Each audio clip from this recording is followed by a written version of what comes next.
Hello and welcome to another episode of ZenChats, a show where I have real conversations with real project founders. I'm Zenica, and today I talk to Brett and Ediz from the Etched and the Prosocialites project. So I think the best way to sum up what their projects are about is to say that they are trying to do good in the world. And I know that's a very broad thing, but they're really trying to uh, approach fundraising for charities and charitable endeavors using Web3 and blockchain technology, using NFTs.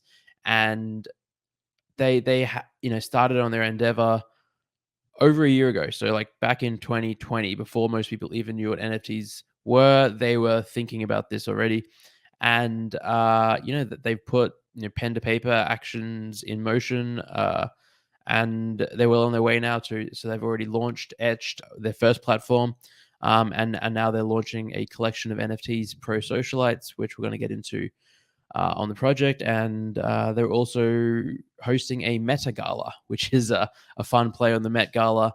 But it's obviously a Metaverse event later in the year. And I just think it's fascinating, just the way that they're approaching charity and NFTs, I guess, charity and Web3, and sort of bridging that world. And yeah, they have some really cool insights or interesting insights. Having worked and spoken to a lot of charitable organizations, and they share how they might be thinking of NFTs and crypto and Web3, and yeah, it's just a fascinating conversation. So let's get right to it.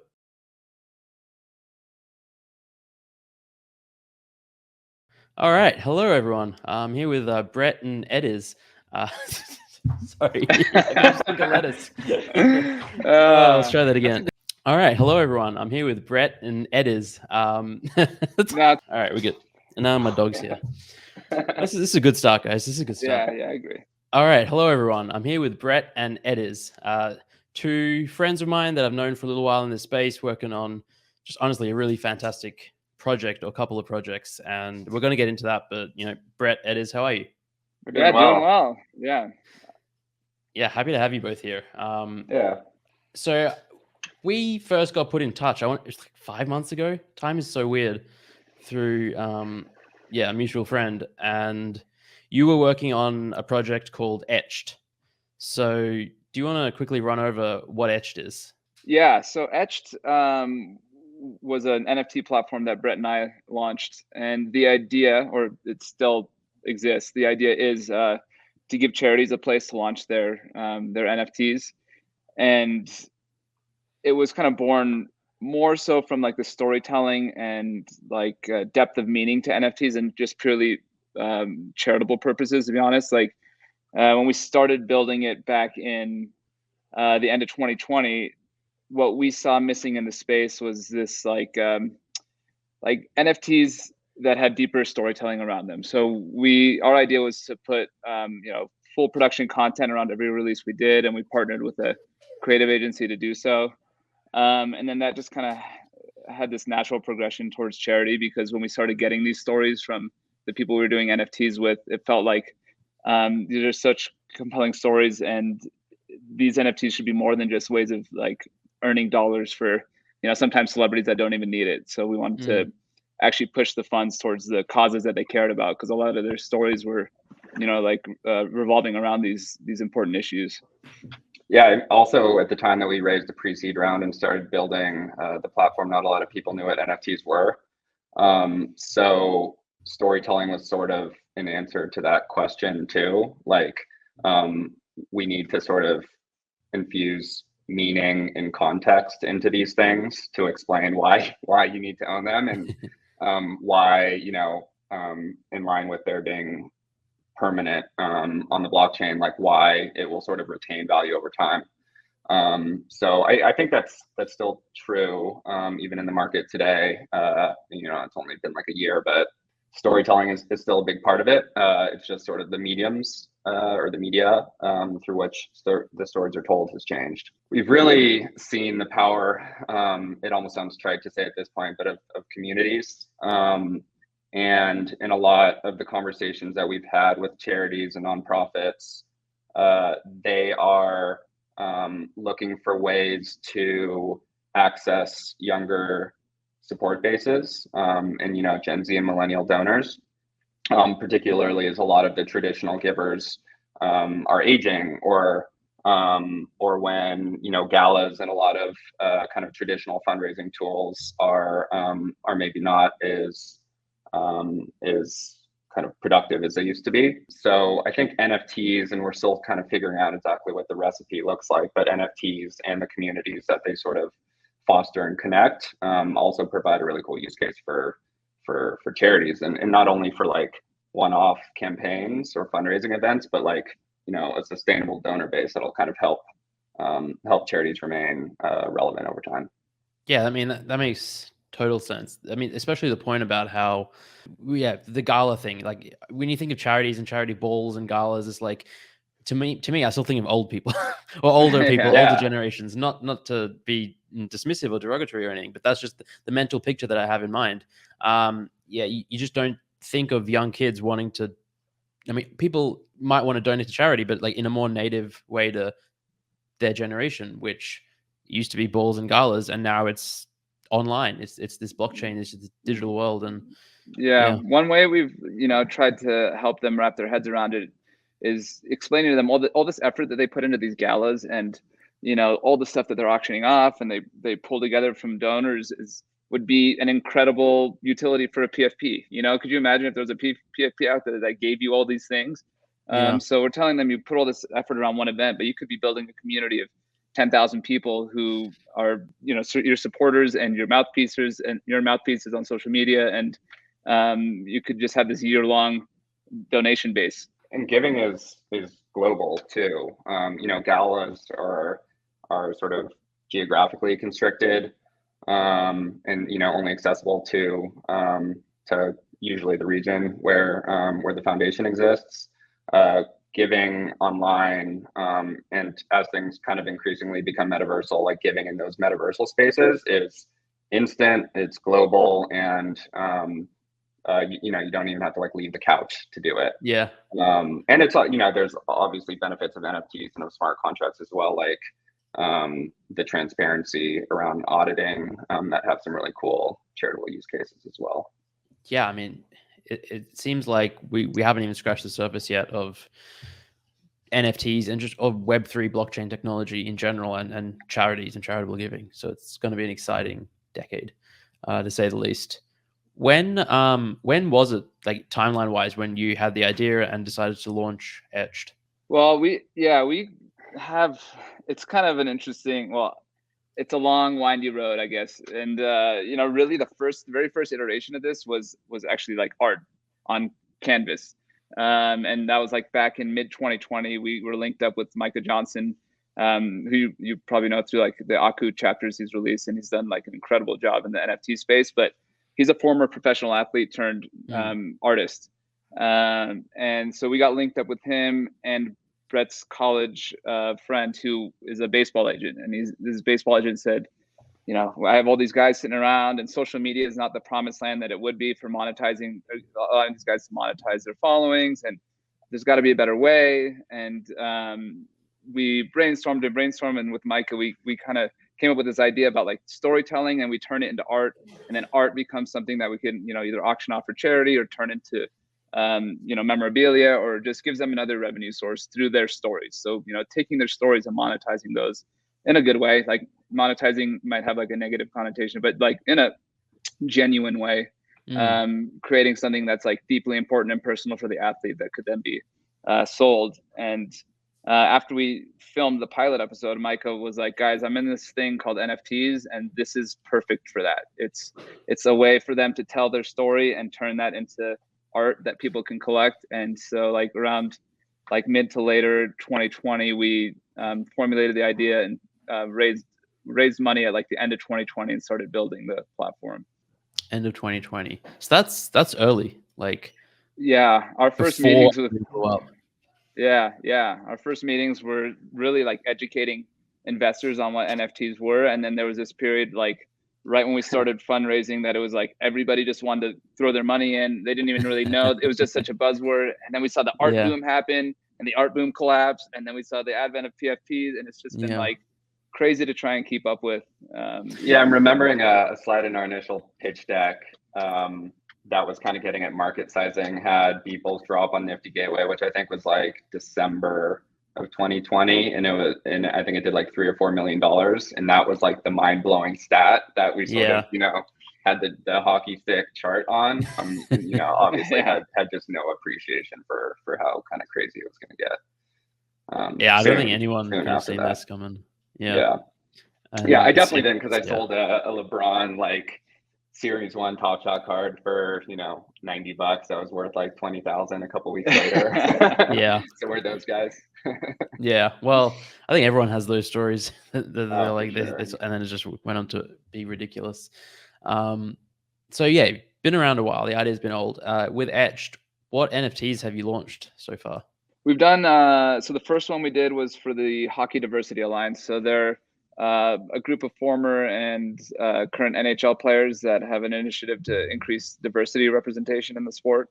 And they do that not just through like working with executives in the NHL, but they also do like grassroots programs and giving people that might not otherwise have access to the sport, And so that was the first one we did back in October.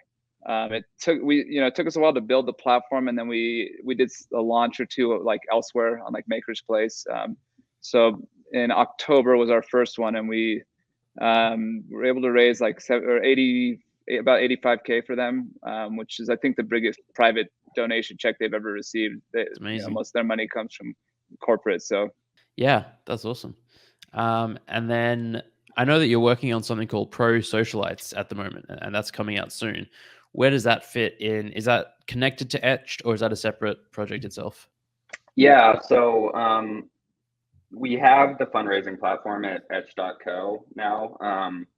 We've done 2 collections. So it was that Hockey Diversity Alliance collection. Then we did one for a group called Pitch for Adoption, which is Tanner Houck. He's a Boston Red Sox pitcher's charity, or I guess campaign, where he donates $100 per strikeout to adoption charities. So we raise money for that effort on Etched, and it was really cool because his 14-year-old sister, who's adopted and who is an aspiring artist, did the art for that collection. So it just had a really cool thematic tie, and just like honestly one of the more genuine families and groups that we've come into touch with over the past year. Yeah, in terms of where Prosocialites stand, we're going to continue to work on the marketplace going forward to be able to launch collections with other charities and for other causes. But over the past year, we've started on a bunch of other, I guess what we'd call like initiatives, all geared toward fundraising and sort of building out fundraising and charity infrastructure within the metaverse, but also to like drive value in dollars eventually and hopefully back to like our community and the people who own our token. So what our goal is with the Prosocialites is to scale the community and to kind of create one roof under which all of these different experiments and initiatives that we're running could sort of operate. So Foundation will also all continue to exist. We're also working on a content series, the first episode of which was already shot with Micah and with PJ golfer Harold Varner III. He has his own foundation called the HB3 Foundation, which provides access and funding for underprivileged youth to play sports. And so, we're working on the content series and hoping that the sale funds more episodes. We're working on scaling that platform, and we have self-minting capabilities so that we could basically allow Prosocialites holders to launch their own sort of GoFundMe type campaigns through that existing smart contract ecosystem. And then we're also working on metaversal events. So we have sort of a fledgling space and sandbox. We've partnered with, I guess, a Web2 mental health startup called Sharewell. And we're trying to plan like a meta gala later this year to bring in speakers, and to sort of do like, I guess, a pilot for what we hope is like a metaversal gala sort of analog to what charities and nonprofits are doing in the space. And to sort of have a singular event, benefits a bunch of causes, is, you know, an event that we can bring communities and existing holders into, and kind of let that run its course and see what we could turn it into. Yeah, that's awesome. So I might have missed it or misunderstood, but is there a drop coming up for the actual Prosocialites as an NFT, or is it just this company that's a platform for facilitating events? Yeah, we're launching an actual collection in mid-April, so about a month from now. We don't have the final like numbers or mint price or anything like that, but yeah, it's meant to. It'll be something probably around the 5,000 range, and so you'll be a holder of the Prosocialites NFT, and kind of you get to be involved and benefit from all those different like verticals that we're working on. Yeah, no, that sounds awesome. And it's is it a PFP project, or is it some art, other art? Yeah, it's a PFP. The artists are amazing. They're the animators from Archer. They've done an NFT project before, and we told them who we are and what we believe in, what the Prosocialites should stand for, and then we just said like, go nuts. You know, you guys are like incredibly talented, and we just want to see like something that just like pops and that people, because you know we are doing all these things, but what's almost equally important is like we want to be a launching pad for charities to enter the space, and so we want like this art to reflect those kinds of values, and something that like, you know, a charity would love to promote and a charity would love to be aligned with, and they just knocked it out of the park. That's awesome. What was the previous project they worked on? Because I remember another project that had an Archer artist on it. They were on the Eat Walkers. Yes, yeah. The zombie game. Yeah. I know the founder of that, just a super awesome guy, and yeah, obviously the art is really awesome. Yeah, it's awesome, and they're ramping up to a second season, I think, in the next couple months. Yeah, they're amazing, and they're donating to pediatric cancer, I'm pretty sure. Yeah, which is awesome.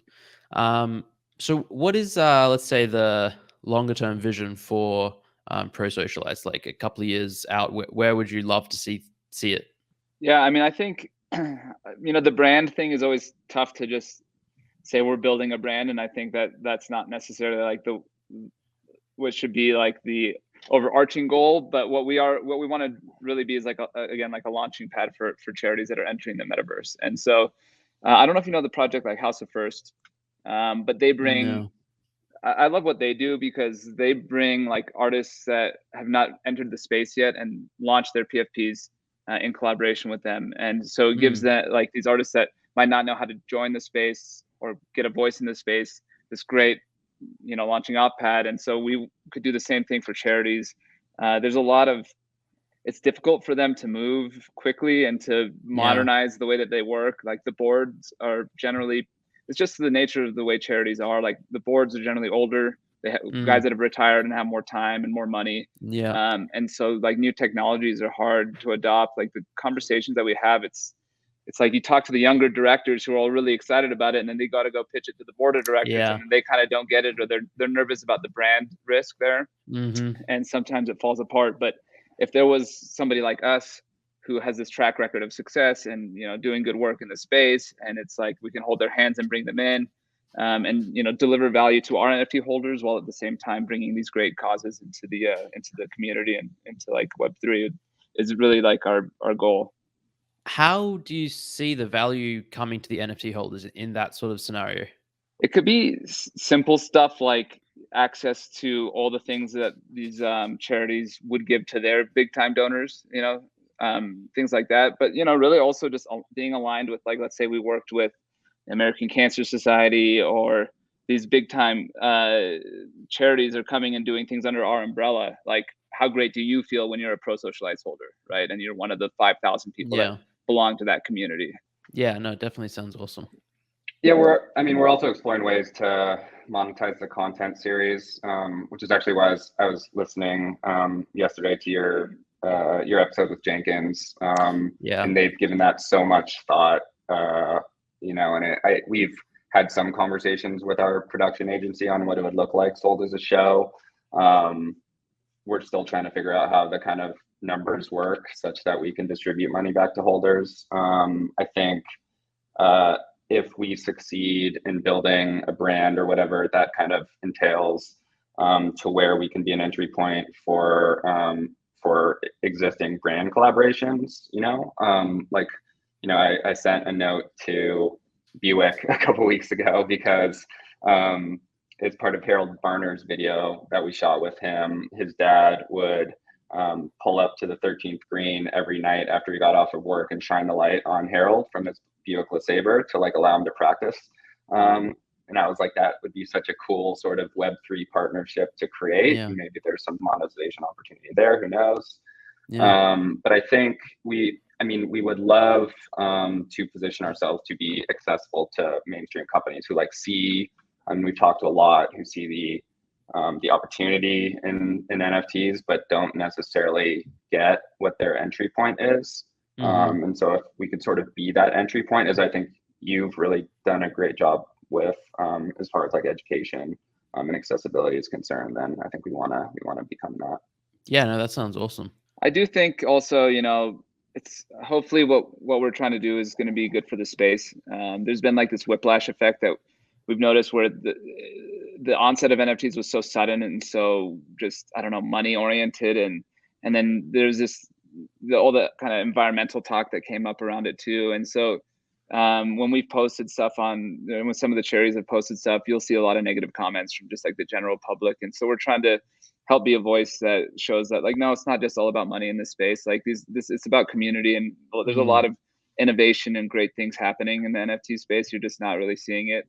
You just think like NFTs are just digital art that are ruining the world and they don't have a point for existing. And like, we're trying to fight back against that narrative as well. Yeah, that's so important. I think it's easy when you're in like the NFT space in the bubble to think that everyone loves NFTs, they're so fun, but then you step outside the bubble and like, the bubble bursts a little bit and it's like, oh, people hate us.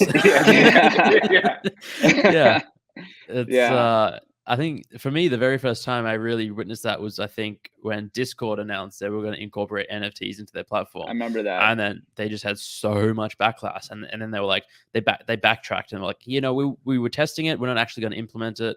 And then, and then again, Ubisoft, I think a couple months later said, hey, we're going to do NFTs. And then again, just the backlash it's vicious. And it's, some of it's out of a place of ignorance when people just don't quite understand it. But then there are people who seem to understand it and are just against it for other reasons, which is, it's valid, but it's just, it's a thing that, if you're not aware of in the space, it's real and people hate us. Some people hate us. Yeah. The gaming one is interesting too, because like I used to work for a video game publisher for like 7 years as a brand manager, and I think that there's already people that are getting fatigued about this, like the virtual currencies that exist and how they feel like fans feel like they're being monetized so heavily.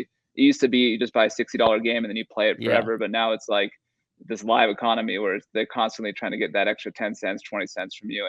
And as cool as like NFTs and gaming mechanics could be together, it could also make people think that they're just trying to make more money out of us, and just increase like the amount of microtransactions that exist. Yeah. No, 100%. I think it's very understandable that the gaming community are very skeptical of, more interoperability of money in gaming. It's just like, it's been a bad 10 years in the direction it's gone. But something I try and like always bring up as a counterpoint is basically, like you said, back in the olden days, you spend $60, you got a game, you could play forever. And if you didn't want to play, you could give it to your friend, you could sell the game. Now you can't really do that. You just, you go on Steam and it's tied to your Steam account and you pay a monthly subscription or whatever. When you're done, that's it.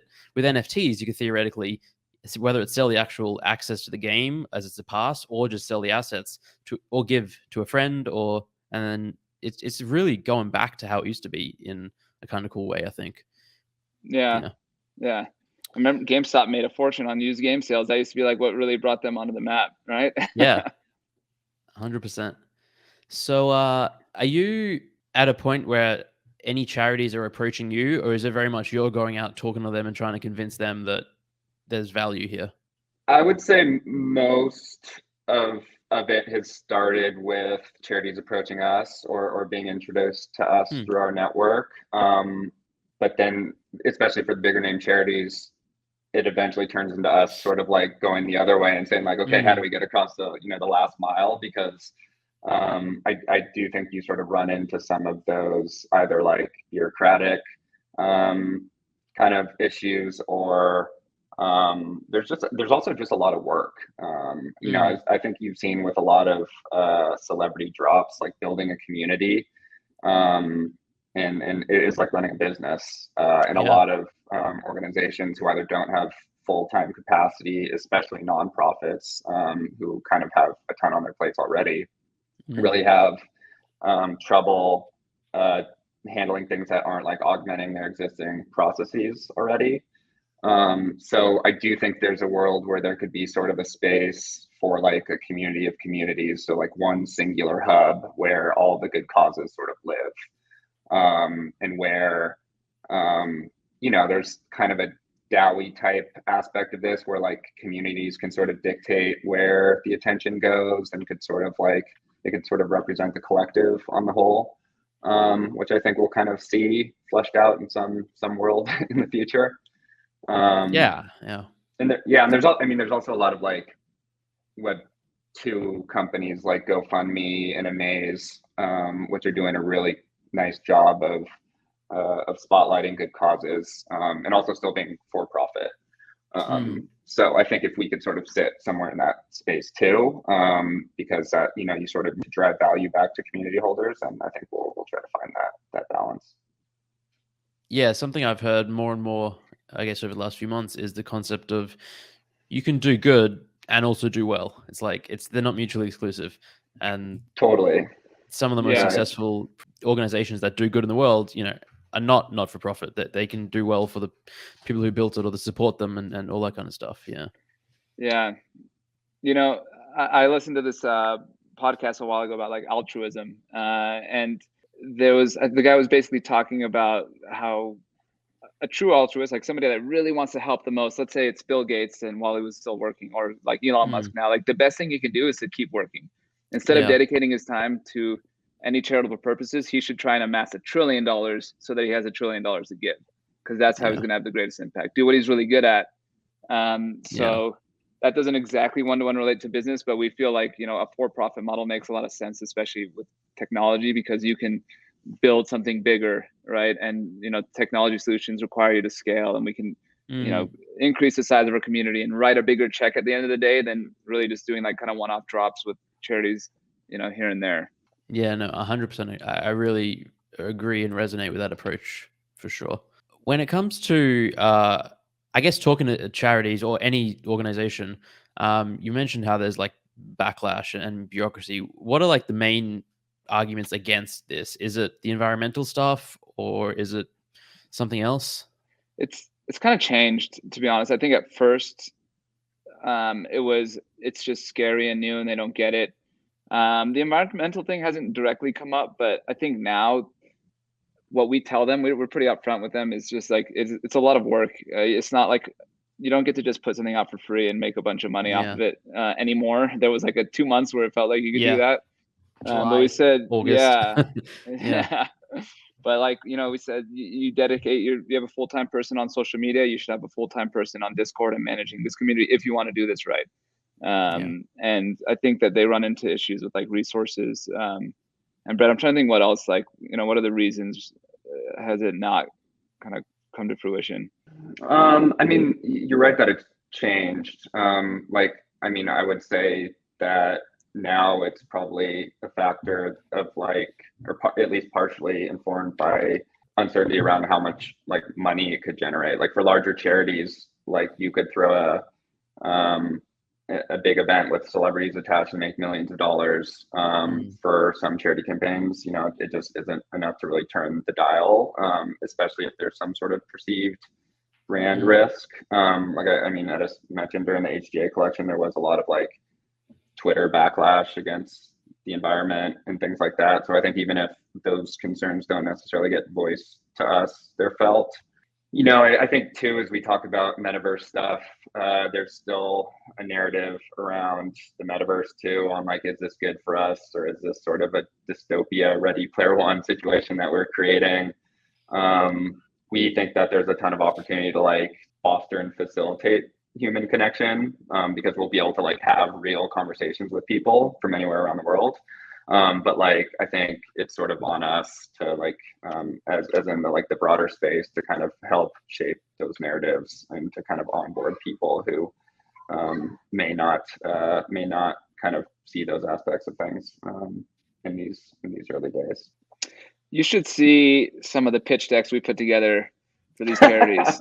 Like the amount of work, and they are still great ideas. I hope someday we get to use them. But we worked with a creative agency to design and really just like brainstorm these, like 5-6 avenues or ideas that they could go down with an NFT. This was honestly before kind of like even the PFP stuff. So this was just like types of NFTs they could create or experiences or whatever.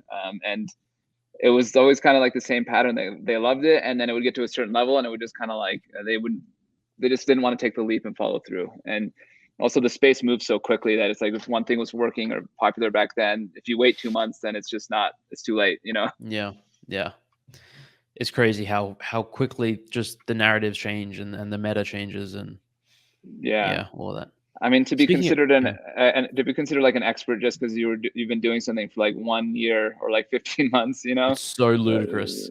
Yeah, it's absolute. Like a week is a year in this space. It really feels like that sometimes. Yeah, I gave a presentation.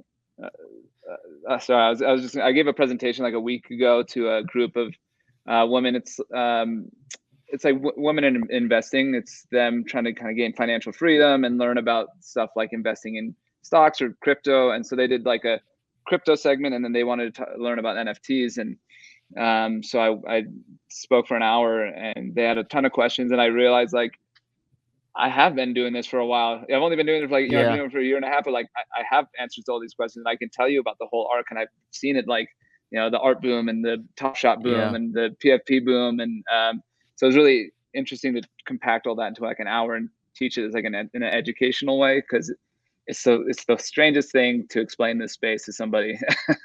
Yeah, it really is. I mean, it's even someone who's been in the space for like 3 months talking to someone who's brand new. It feels like they're an expert because they understand what MetaMask is. They know what gas is, and it's just like just to thinking about. I like just before this, I was in a Twitter space, and someone asked the question, "What are like the 2 most common questions like beginners ask you?"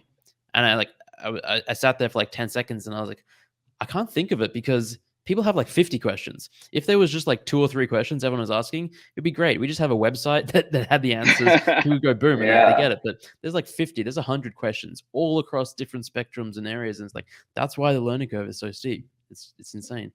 Yeah, I think that's what's made it really challenging. Like my background is in Web2 product management. When we started building this project, we had a set of assumptions on what we needed to build and what the market would look like and what people cared about. And at that time, it was Top Shot facilitated credit card transactions. It was really like they sort of abstracted the MetaMask side of things, and a lot of the complexity that today everyone's just totally cool with, like on OpenSea. And so we sort of made decisions that you have to like make decisions on what the product will look like in 3 to 6 months, and the market would change in like 2 days. And so it really is, it's exciting, but it's also kind of a crazy software challenge to like kind of make things as extensible and sort of flexible as possible, and without overcommitting yourself to certain ideas, which I think is why there's like a whole new kind of type of experimentation that's happening now, and why like whenever anyone's kind of thinking about building their own platform, I'm like, get into Discord, experiment with like community kind of tactics there, use existing tools as much as possible, use existing marketplaces, and sort of just like take weekly experiments. I think also that's why like, and there was a Twitter thread about this too, just how investing in projects or buying an NFT, it's so much about the team, because things are going to change so quickly. You need people that are dedicated and smart, or at least like willing to work hard for it to change with the pace of the the space, because like what we started off doing is so different than what we're doing now. But we're dedicated to the space, and we're gonna be here doing this and learning as we go. No, it's 100% true. I think there is, and there definitely was for a long time, like a misconception or a perception rather of that project founders and people launching projects that they didn't work hard. It was just like it was so easy to launch an NFT project and have it sell out and stuff like that. But it's like those are the low effort copycat derivative projects that crash and dump and don't go anywhere. Maybe they never even they never even go up in the first place. They just fizzle out. Right. The real builders who are like actually trying to build something of value for the long term, they're working 16 hours a day for like months and months, and then it's stressful because the market changes all the time. And aside from just whether it's credit card payments or MetaMask or like what the tech is, it's just like 1 week it's a bull market and then it's a bear market. And it's like, I saw a funny tweet the other day by Satoshi who was like, "Whew, we all survived the bear market of yesterday afternoon."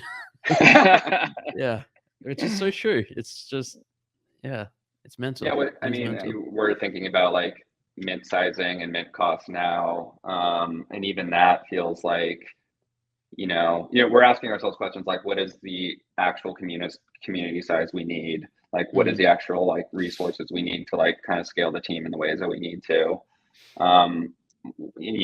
But you're still like making projections that sort of take into account these like, hype mechanics and like, things that people look at and think about and care about in the space when making a decision of whether to mint. So it's like weighing all those things is challenging.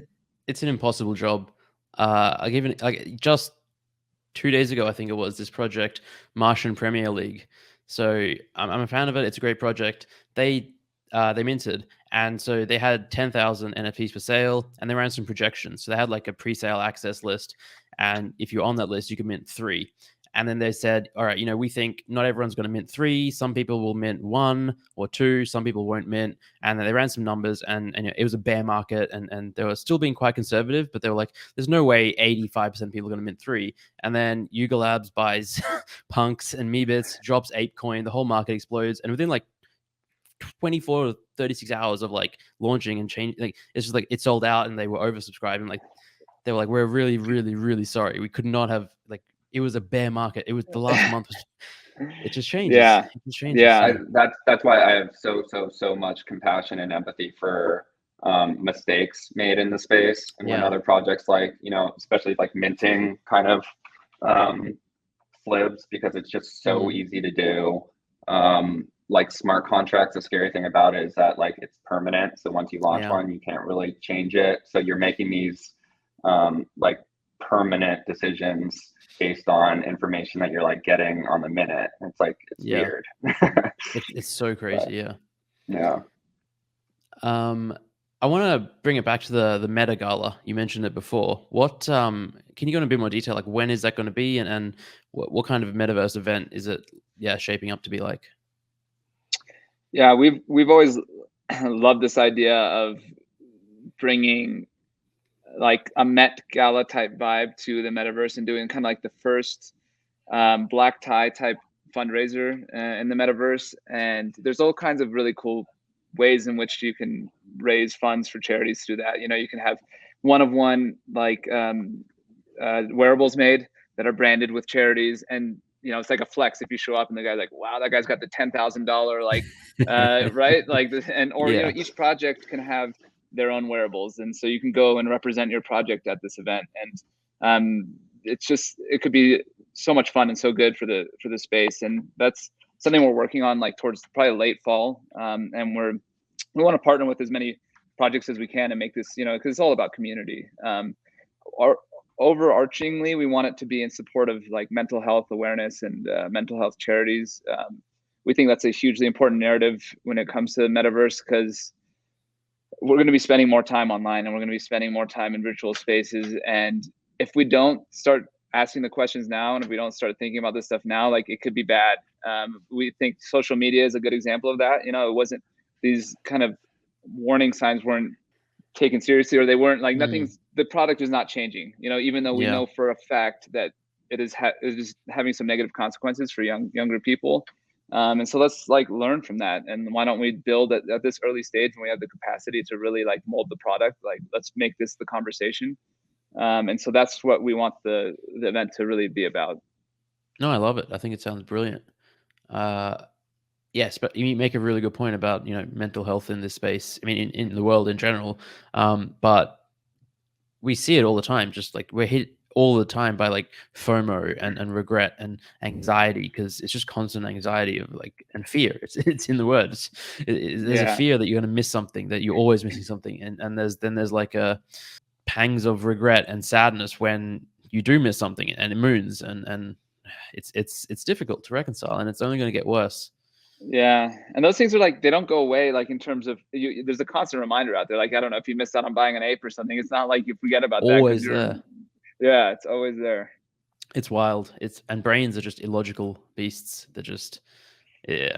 No, the other side of it too is just like there is a chance for this to be bad, but there's also so much opportunity for it to be good when you think of all the great applications of, whether it's, you can have these really intimate sessions with a therapist where normally if you're doing it over Zoom or a phone call, like it's just not the same. But maybe if you have a headset on, like you can do that, and it makes those resources really accessible around the world. It's very hard to get help, professional help, and so it's part of the reason we partnered with a startup called Sharewell, who they focus on giving people help through peer support. So there are professional services out there, but again, those resources are really limited. But shared experiences and being able to connect with groups like AA or whoever it might be, it can be any type of experience. Like having conversation with people that have gone through the same thing is really therapeutic and really beneficial. And so they facilitate that right now in Web2 through kind of like what we're doing. You get into these different wells with people, and they're really interested in bringing their resources to Web3 into the metaverse and seeing how they might be able to help in there. Yeah, no, that's amazing. I think everything you said like rings true. Just the idea of having therapy sessions in VR, or like from the safety of house, your house, and even something I've thought about, like because of just the technology, you can do things that you just can't do in traditional therapy. For example, I'm deathly afraid of spiders, and one of the best ways to overcome arachnophobia is like immersion therapy. It's like get used to them. I'm so terrified. I don't want to do that. Like I haven't really, just like no. But if I know that like I'm at home, I'm in my I'm on my couch, but I can see spiders. Like it might bridge this gap, and I don't know. To me, there's potential there. I think there's a ton of there's that.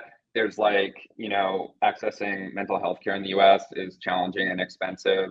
Also, just anxiety, kind of in and of itself, often like creates that like kind of paralysis, I guess. From going and getting help. Like if you could just put on glasses or put on goggles, connect with anyone in the world, like you can connect with someone in a different country instantly. You could remain anonymous too. Like you could still sort of see people's expressions and interact with them, but like not necessarily need to reveal the maybe you don't go see a therapist because of like anonymity reasons. I think there's just a lot of really positive applications too. Yeah, no, it's going to be amazing, truly. With the Meta Gala, is the plan, or I don't know if you've thought about it yet, will you be selling tickets to it? Yeah, we've talked about that a lot. Like we want it to be accessible to everybody, but we also want it to feel exclusive. So we're kind of weighing that. Like we want it to have that air of like, this is a really nice event, and the proceeds are going to a great cause. And so we're balancing that with like, it should be available to anybody. So like kind of our thinking on that is make all of the content, like, cause we want to have speakers talking like educational stuff going on. So all of that will be available online. But if you want to actually be there and be present, then that will be a ticket, and then the proceeds will go into, a good cause. Yeah, no, I think that's a great approach. I could also see like partnering or like collaborating with other projects and saying, with Zen Academy, for example, we could buy a batch of tickets and give out to our community, so it's a little more accessible. Exactly, stuff like that. Yeah, we're trying to do things like that with our mint list process too, because like we're trying to figure out value and mission aligned and sort of substantive ways to make our mint list process feel like less gimmicky than I think we were concerned about initially. So like we're reaching out to projects, and for whoever from that community ends up minting, we'll donate 20% to their preferred charity. We're kind of trying to figure out tie-ins like that sort of make them feel worthwhile. Yeah, no, I love that. That's been like a constant. I guess like Brett and I have struggled a bit at times with balancing, like we want our voice to be authentic and what we're doing is for a good cause, but we also need to do the things that move the needle in this space. And it's like a really interesting balance to try and strike. It's like chilling and just trying to be a good voice at the same time. And like, how do we do both of those? So trying to strike that balance always. Because we want to grow our community. We want to get the word out. We just want to make sure we're doing it in a way that reflects on like the values of the brand. And yeah, no, it's a delicate balance. It takes time and a lot of like you have to connect and reach people one by one basically, and then have them resonate with you and what you're doing. Yeah, for sure. Yeah, I mean, we constantly talk about how I'd much rather spend my time like quote unquote marketing by like going in and meeting people and having authentic conversations with people individually rather than like doing anything. Certainly like we've stayed far away from like paid marketing, but anything that is even like kind of one to many, I think we generally haven't seen that much kind of return on. Yeah, I will say, because I think we've been building our community for so long, and just the mission that everyone knows that like Etched and Prosocialites have, like that you can tell the difference of like the type of conversation within our Discord, and even like the amount of people that are online. Like for our community size, generally it's like half or more of the Discord is online, which is like unusual. And there's not a lot of like people asking like, why aren't you doing more marketing, or when moon, or when mint, or like it's more just like people are like, oh wow, this is really like nice safe space to like have a conversation. And like we try and be more substantive with what we're not spamming people all the time with stuff. And no, I love that. I think that's I mean, that's a real community. The others are just like honestly, like you see this all the time when it is about when moon, when this is like they might post an announcement and get 500 emoji reactions and likes and stuff, but then you check in on that Discord 2 weeks after mint, they'll get like 10, 12. It's just people have moved on to the next one and then the next one. It's not real community. Yeah, it's most of the time. I mean, occasionally it turns into something magical, but most of the time it crashes and burns. Yeah, I was just gonna say that the most productive bot that we have is the one that like eliminates spam and like DMers and stuff. It's crazy. Like it keeps a log every day. And I mean, even at a community of our like relatively small size, like we're getting dozens of it's wild. It's just, I'm sure it's 100x for you. It's crazy. It's insane. Yeah, it's just because there's so much money floating around. We're just the massive target on all of the Discord's backs for scammers and bots and spammers. Like they might not even be scamming you, they just want to tell you about their project, and it's just like that's another it's like the amount of scams too, though. I mean, I guess they're making money. Like it must be working because they are. And I think we've all like at least gotten close. Like I've clicked on links and like I just take a double take of the URL and like, wow, that was close. Like I literally was about to click the mint button or whatever, it sucks that it's around, but it's hopefully as like the space matures, there's ways to weed all that out, but we'll see. I heard a really good tip the other day. I was chatting for another one of my YouTube shows with a security expert, and I'd always like look at the URL and check it and be like, they're great. And he's like, you need to take it one step further. And sometimes like if there's a lowercase L, it could be an uppercase I and it could look the same. So just sometimes they'll get you that way. And there's all sorts of really intricate tactics that it's crazy. It's just, and even then there's like ASCII characters that can basically look identical. And it's just like, really double check, triple check that it's from an authentic source, type it in yourself and stuff like that. Yeah, I was talking to that group I was talking to, like the women investing, and I was trying to explain to them like this, non-custodial wallets and custodial wallets, and kind of getting into the trade-offs. And I think Brett, having so much experience in like Web2 development, when he came to Web3, he was like, the trade-offs between like usability and security, or like decentralization and usability, are so crazy. Like you want to stay decentralized, but then you realize that all the sacrifices you have to make to make that happen. And I was just telling them, like, you're gonna have this these private keys, you're gonna make this wallet. There is no one to ask for help. There's nobody in this world that can help you. Like, do not share these, do not lose these. Yeah. And it's concepts like that feel really normal to us now, that like people, it's very foreign, you know. Yeah. I'm a little skeptical that we'll truly go mainstream with this same system. It's just so like opposite to what we're used to, and we've gotten accustomed to the reset password button, forgot password, like, you know, all of that. Yeah. It's I do love the way that MetaMask, like just the way that you can go to different marketplaces and go to different sites, and it's just your it's so MetaMask good. possession. It's such a seamless. Yeah, Yeah. I love that. It's something really satisfying about that whole thing. Yeah. But yeah, I mean, if I think about what really like drove the market for a long time, it was like Top Shot and Nifty Gateway, and it's Yeah. you know, credit card transactions really like Yeah. brought a lot of people in. Yeah. It'll be interesting to see if someone figures out a way to. I think people are working on, like, instead of you having a bunch of words as your private key, there's other mechanisms, like you can dedicate or like say these certain humans have access, like, you know, can I don't know exactly how it works, but there's other ways of securing it.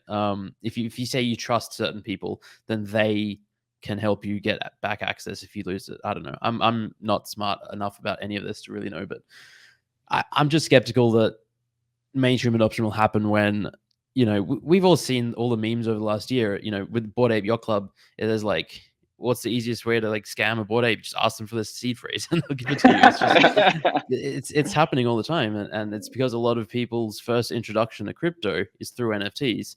And like, if you came into crypto like 2016, 2017 earlier, you're here for the tech and the finance, and you understand, you know, not your keys, not your all that, and then you understand the security aspects. But if you came into it via a credit card transaction like Top Shot, or if you came into it just because a celebrity bought an ape and you jumped in and just, it's not as obvious, and it's really easy to fall victim to a scam. And and of the people who are here, these are like the most passionate people who are most interested in it, let alone like the billions of people out there who are less interested and tech savvy. Yeah. I do wonder when NFTs or just the space is just not going to be so much about money all the time too. I don't know if that'll ever change, but it's like it's at the center of everything. And we read this Vitalik Buterin essay like kind of early on when we were thinking about Etched, and he just talks about like, if NFTs just become a way for people to make money, then it feels like it's going to be a missed opportunity. Because and I'm not saying that's happening. I think that there's a lot of great innovation that's happening all the time, but it just still feels like money is at the center of it all. Like really 100%. more, it's more front and center than in other areas. And just curious if that's always going to be the narrative. Like people are really just going to be doing stuff so that they can make a profit and buy and sell on projects. I hope that it's not like that forever. I really hope it's not, because it's not a good, doesn't sound like a pleasant world to live in where everything is revolving around money. Yeah. I mean, I think that we'll get to a point where NFTs are given out for free. It's just like a PFP projects, it'll be free at a certain point. Like Disney comes along, sure, they could charge people and make a bit of money, but wouldn't they rather have like millions and millions of fans out there supporting them with a PFP of whatever their favorite Disney character is? To me, that makes the most sense. Yeah. For sure. Yeah, for free, like as rewards. I mean, I love the projects that started as free mints too, and are now like trading it, you know, over in ETH. There's a handful, and they're the best. It's such a cool, and it's sort of like, especially in a space where there's a lot of anonymity, it's hard to like prove intention and like know that people have good intentions, and that's just like such a good way to kind of signal that from the get-go. Yeah, there's some really cool stuff out there. Yeah, I'm optimistic for the future. I think it won't always be about money. Yeah, and we probably won't even explicitly like refer to them as NFTs to the extent we do. Like we'll probably just all like, I bet a lot of people who don't like them today will use them and just kind of not realize it, but it just won't be like kind of pitched as an NFT as much as it will be just an attribute of the other things that you're doing. I think I remember hearing Coinbase is going to call them digital collectibles or something like that, digital assets, and to me that makes sense. Yeah, I heard their marketplace is coming any day now, right? Well, end of 2021 is last. Yeah. So we're just 10 years ago. Yeah. We're hoping it's No, the but week before we mint. So, you know, there's that just, would be nice. yeah. Yeah. Truthfully though, I did hear that like March was the last I heard, it was March, but for all I know, it's been pushed again. Yeah. I mean, I What can't do you even think? imagine.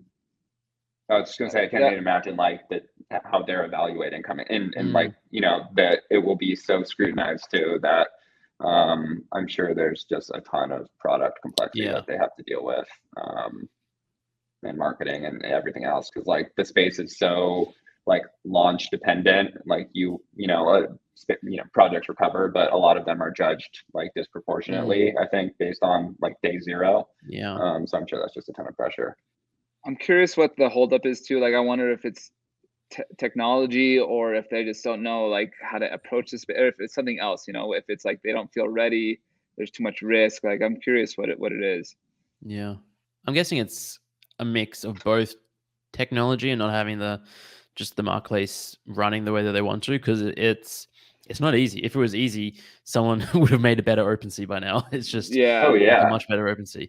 Oh yeah. And I think like, I mean, they're a publicly traded company in the US. They have there's a microscope on them. They have to make sure that everything is legit, and it's also a point where it's like they can have the best lawyers in the country, but SEC hasn't given guidance yet. So it's not like they don't know what they can do. They can just make educated guesses, basically. Yeah. For sure, yeah. Yeah. I wonder, and like, do they have to worry more about these like our NFT securities issues? Is that going to fall on them for like trading these things? Yeah. That'd be kind of Probably. interesting. Yeah. Yeah, it'll probably be somewhat in like how they market it, the wordings that they use when they're selling or like facilitating the sales, and there's a lot to think about. I don't I don't envy them. Well, I mean, Yeah. they're doing fine. They're doing fine, really. But yeah. All right, we got a little off topic. Let's bring it back to Prosocialites. If if people are watching this and or listening to this, because this might be a podcast that's in the not too distant future, and are interested, and then they want to learn more, what are the best places to come and find out more about you guys or the project? Yeah, so we launched our website last week. It's prosocialites.com. We are on Twitter at Etched NFT, and in Discord as Etched. And we have, I think, a really like good entry point is the Harold Varner and Micah Johnson video that's on our YouTube. That's the first episode of our content series, and I think really well visually kind of communicates who we are and kind of what we care about. Also, I'm going to throw this out there. You can book meetings with us on our website. So we have a Calendly Oh, I saw link. that actually. Yeah, Yeah. that was so cool. Yeah, again, we're trying to be like a counterbalance to like, I think some people have had some bad experiences, and we just want to like say, hey, you should have access to the founders, and we're here. And like, so you can book 15 minutes with me and we can talk about what the Prosocialites are, and you can see if you're interested. That's amazing. What has your experience been like with that so far? We haven't had anyone book meetings yet. I don't know. I don't know if people are nervous to put their face in like a video chat. Yeah. Or if they just feel like they can get that information on Discord, but looking forward to like actually. I think it's a great initiative. Yeah. Now, hopefully, it's just fun meeting people too. It is the most like, especially because we've been building in a dark room for a lot of the last year. It's nice to just have to meet people and talk to people, especially face to face. I think that's something that we're trying to angle to do more of. Yeah, and if I'm being honest, like one of the difficulties we've had is because we're doing like a couple different things. It's hard to just like communicate it in one line. We're not just making like a game or something that's like easier to get across. And so like the more the conversation we can have with people, where we can get a little more into the weeds or in depth on like what we're doing, the better for us. So we wanted to do that and have that opportunity. Yeah, that's amazing. I mean, I hope we see more of that just as a standard. Like, obviously not every project founder can have, but even just like book out half an hour a day. Just two people want to book meetings, 15 minutes, boom, boom, done. It's just like, it's a great thing. That's awesome. Yeah. And I think like for Brett and I, we feel like one of the best things that we did was when our first charity collection, we told anybody that booked like has 5 or more of these, they're going to become a founding member. So they've supported us like to that level. They get to become a founding member for Etched. And so we created a private channel, and we said, you guys are going to be like our sounding board. our collaborators, who we go to first with news, and we have like video meetings with them, and it's like been this incredible like tight knit group now where we really trust their opinion, they trust our opinion, and it's just people that like on first name basis with now. Brett's been on one of their podcasts, and they've really helped get the word out about the brand. So it's those deeper connections are like really, I think, important to keeping you sane and making you remember that you're like marketing to real people, and we're also real people, and like it's just, I don't know, I really like that side of it. Yeah, that's what it's all about at the end of the day, just the real human connections. And yeah, like a community, as you said, it sounds almost trite at this point, but one of the reason it is because it's been such a focal point of the entire NFT space for the last year, because I think in part because of COVID and lockdowns, people are stuck at home. People have been craving, human interaction and companionship or friendship or just something more. And it gets lonely being stuck at home, or even just being at home. If you have a family and stuff, it's great. But obviously it's better. But it's like still you want to expand. Like we're social creatures and meet new people and all that kind of stuff. Yeah, and that was like we wrote I guess you would call it a white paper or a light paper, basically about NFTs and charity and how they could be used for charity when we launched Etched. And a big part of it was community. We said, NFTs have turned out to be the ultimate community building tools. It aligns like 5,000, 10,000 people all like into the same mission because, it's for financial reasons, like most of the time, really. But like, people want the project to do well. They want the community to succeed so that they make money. But it's like 10,000 advocates for your brand now, and so it has really great applications to charity. And what started out with us just like wanting to create digital artworks for charities, now we're like, let's build you a community that you guys can service and do great things for, and that's going to be this really cool like self-perpetuating source of donations for you guys. So that was kind of potentially utility. Like we think it would be cool if maybe there's a community of 1,000 NFT holders for a charity, and you invited them for like a Zoom, to be part of a Zoom audience or like a board meeting sort of thing, maybe quarterly, or maybe you have some governance or decision making around like where the funds are apportioned. There's just, I think, some cool opportunities to like tie a deeper knot with NFTs. Yeah, on the artwork side, I don't remember if we talked about this before, but one thing that we also talk to charities about is, for them, what they're really like monetizing at the end of the day, like the way they're raising donations is through their story. And in the same way that when we shot that Harold Varner video with Micah, and Micah was like, NFTs are the perfect way to like monetize this story by turning it into like a visual medium. For charities, it's the same thing. We tell them like, there's endless applications in NFTs for your stories. Like we can literally just turn it into art if you want, but there's other ways to do that. And it makes so much sense for an industry that's just like based on that storytelling. And to give you like an actual example, like the V Foundation is I don't know if you've heard of them, but they've raised over like $300 million for cancer, and it was started by a well-known coach, Jim Valvano, who gave this impassioned speech months before he passed away at the ESPY Awards, and ESPN got behind it, and they started this foundation. And that speech is something that's like so significant, and it's led to $300 million plus in donations. You could turn that speech into something that people could actually own and collect, and that's like a 7-figure donation amount right there. Like somebody for sure to be able to have that one of one would pay a huge sum of money. So like turning story into donations is what they do, and NFTs, it's like makes perfect sense to do it there.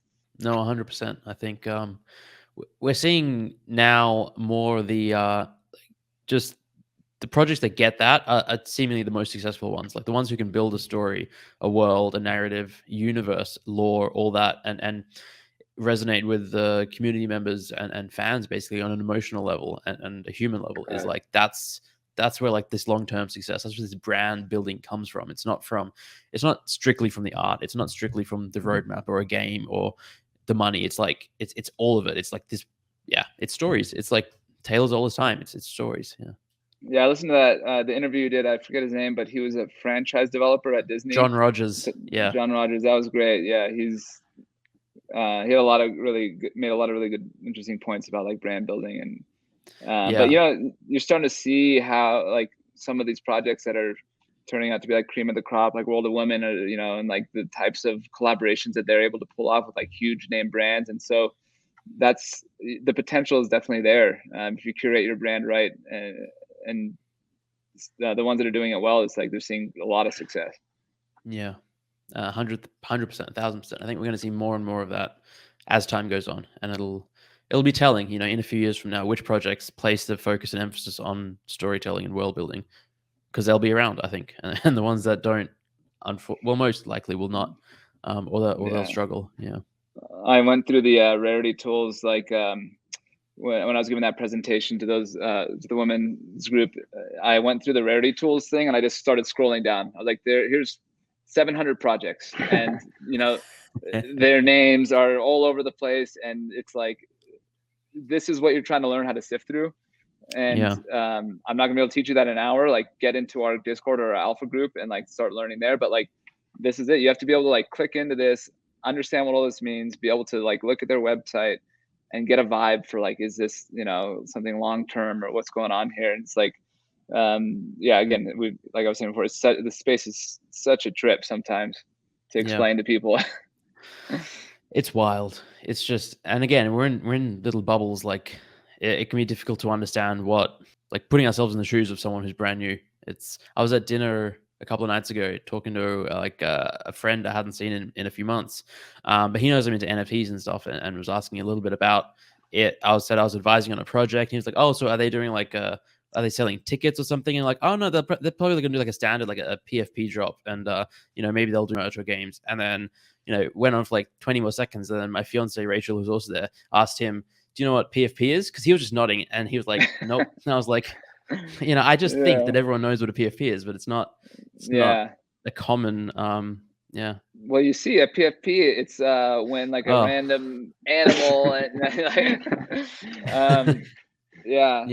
we Brett and I have a lot of obviously like conversations with whatever charities or even just regular people, and it's like you have to have a different kind of conversation based on the person.